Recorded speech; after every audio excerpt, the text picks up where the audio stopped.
Remember ROVer's spin move from a couple of episodes ago?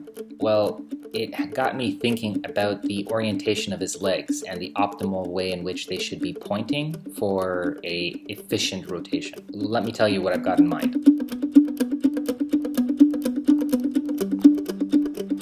Looking at ROVer from overhead, you get a better sense of the dimensions and proportions. You can clearly see that he is longer than he is wide.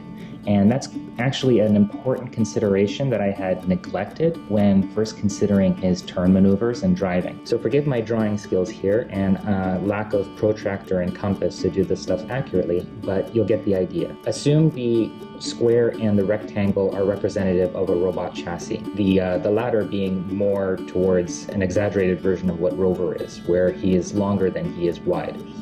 So in the case of a robot that had a chassis that was both equal in width and length, a spin maneuver would in fact require him to have his wheels at all four corners angled at 45 degrees, as my original assumption was.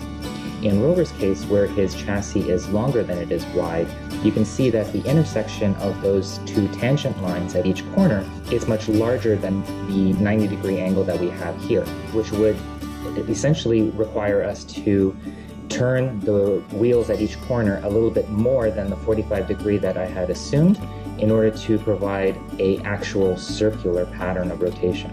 In yesterday's episode, we left ROVer in this orientation, pointing towards the exit as he was preparing for his escape. And I didn't realize in my rush to just get him to move. The turn command that we had here implemented with all that kind of fancy footwork, 6-point turn, really was not very efficient at all. And with ROVer's ability to turn all four wheels in any particular direction we might want, he would have been much more efficient having rotated the rear wheels in the opposite direction to the front wheels. So the front wheels are now pointing towards the exit at 45 degrees. The rear wheels are lined up straight. And as you can imagine, with this, for example, wheel rotating forward and ROVer trying to move this direction, this is very inefficient because this wheel actually doesn't need to move as far, doesn't need to rotate as much as this wheel. However, if we rotate these wheels in the opposite direction, pointing out instead of the forward wheels pointing in on the turn, then they can all rotate at the same speed and ROVer can have a much more efficient turn towards the front door. So what I've done is I've updated the command center with the programs for turning all four wheels, just as we just discussed, which is that the front wheels and the rear wheels turn in opposite directions at slow speeds. And we'll talk about the difference between high speed and low speed in a moment. But let's give this a go. So we're going to prepare ROVer for a right-hand turn, which means that his forward wheels, which are already pointing towards the exit, will stay where they are, and the rear wheels will turn in the opposite directions. So we'll send that over. And we'll watch the commands execute one by one. There goes the left front wheel. And there it is. The front and rear wheels are pointing in opposite directions. In doing this, I realized a problem. And ROVer, because of all the ways in which his legs can be orientated, this is actually not ideal. Because if you can see, and I didn't realize this until after the fact, but by having his inside turn wheels in kind of the narrower orientation and the outside turn wheels in the wider orientation, we basically have two different circle paths, two different paths. This is basically a smaller circle and this is a bigger circle. And the reason why that's important is the angles differ.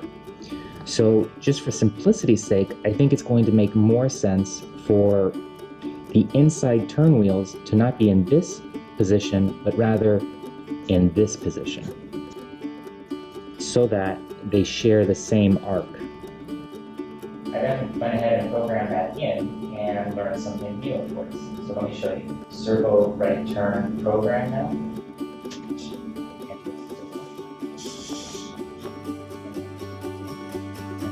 What I noticed is he's uncomfortably off balance. I mean, he's not really teetering or anything like that, and it's not like I can push him over, but at the same time, it just seems like a really awkward position.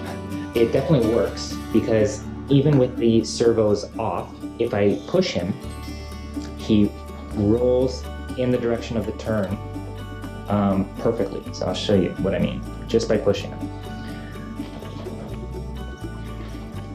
So he rolls very well, and it's a very efficient turn because it takes very little effort for me to do it.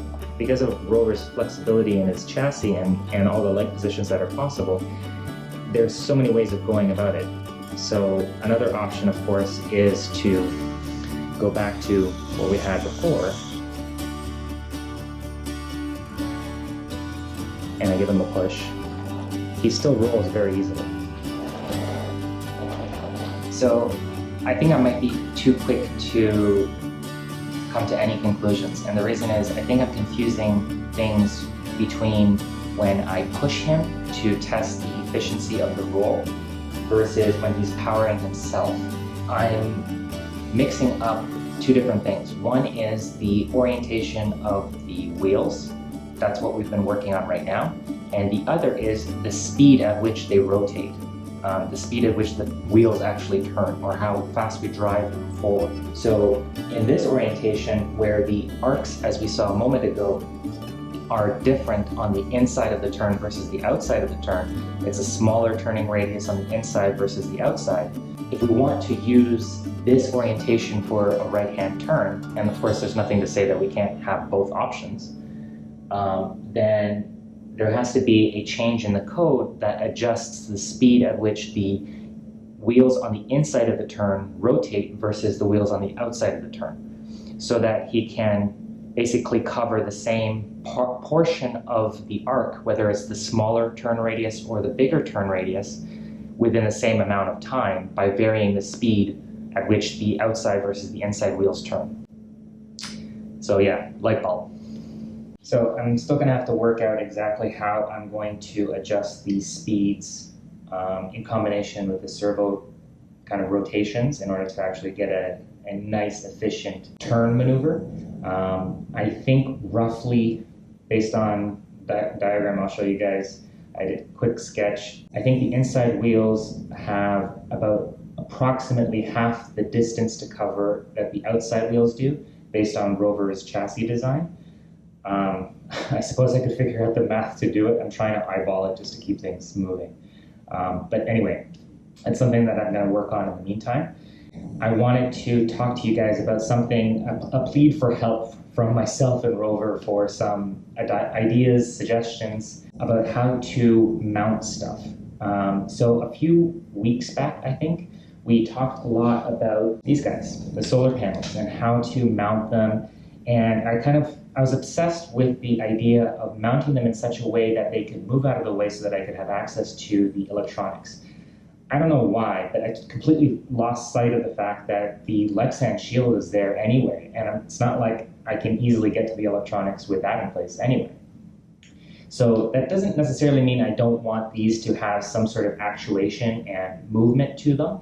I do, but it might be for more practical reasons, such as orientating them towards the sun based on some sensor that I could implement. So that's kind of one aspect, and I haven't figured out how to put that in place because there's something else I need to figure out first, and that's what I'm hoping that you guys can help out with.